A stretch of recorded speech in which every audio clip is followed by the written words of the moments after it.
All systems check. We are Roger to go.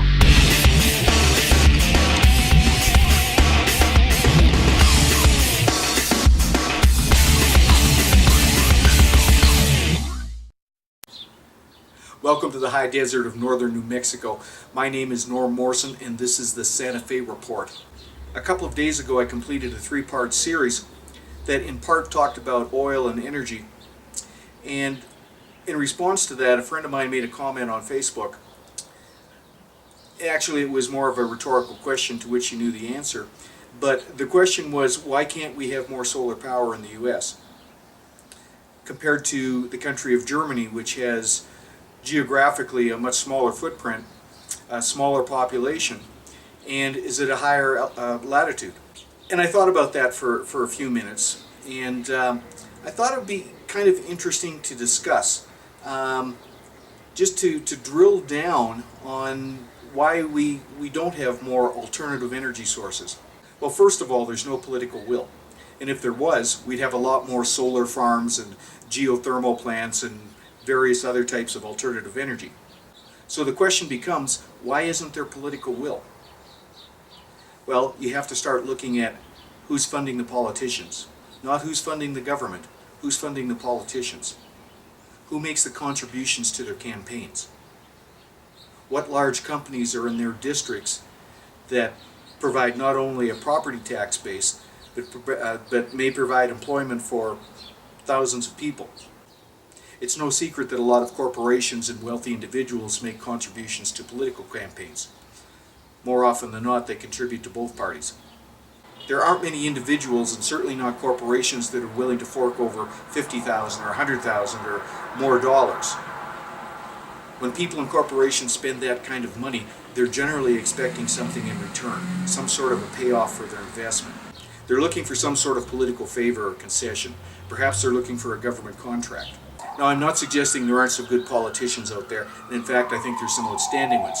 But for the most part, to one extent or another, politicians tend to get corrupted by their circumstance. They become beholden to certain organizations and individuals.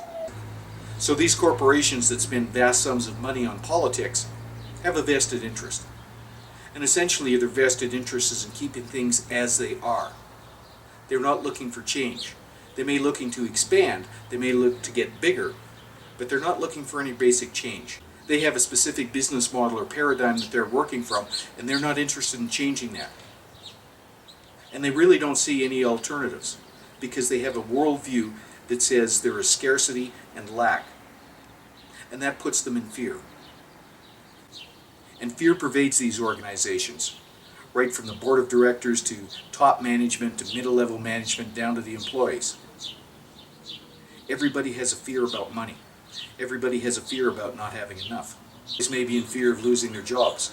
Higher-level management may be in fear of either not making enough money or going into a loss position. And they have a paradigm that they can't break. They only have one way that they know how to do business. And given their particular point of view, they can't break out of it. They don't know that other things are possible, other ways of doing business is possible. And they don't believe that there's enough. Everyone thinks that they need to get their piece of the pie because the pie is only so big. And they need to get as much as they can so they'll survive. Now, this sort of scenario doesn't apply to everyone and everything all the time, but to the largest extent, it does. So we're living in a business economy in a society that's pervaded by fear. And when we get up to the political level, we find that they're still in fear. They're in fear that they might lose their jobs. They're in fear that they may not get elected next time. They're in fear that the company in their district may close down and they'll lose lots of jobs. So fear has become the primary motivating factor in our society. Most people function from it. And the fact is, fear is a lie. We're in the middle of huge shifts financially and culturally and in the world, in the physical things that are happening. And it's always going to be that way. It's going to be even more so than it ever was. We're going to see more changes and bigger changes in everything. And that's the way it's supposed to be. If you're motivated by fear, you're going to hang on tooth and nail to keep things as they are. Or perhaps you'd like them to go back to another time. But that's never going to happen. We have to get out of the fear. And when we get out of the fear, we're going to see that there's new possibilities. There's going to be new things opening up. There's going to be new ways of doing things. And while all this may be very uncomfortable until such time as we can adapt to it, it's going to be okay. I'm extremely optimistic for the future, and I know we can look at the news and we can look at the newspapers and think things are just completely going to hell. But it's just a breakdown of the old in order for the new to come in. There's much reason for optimism, my friends.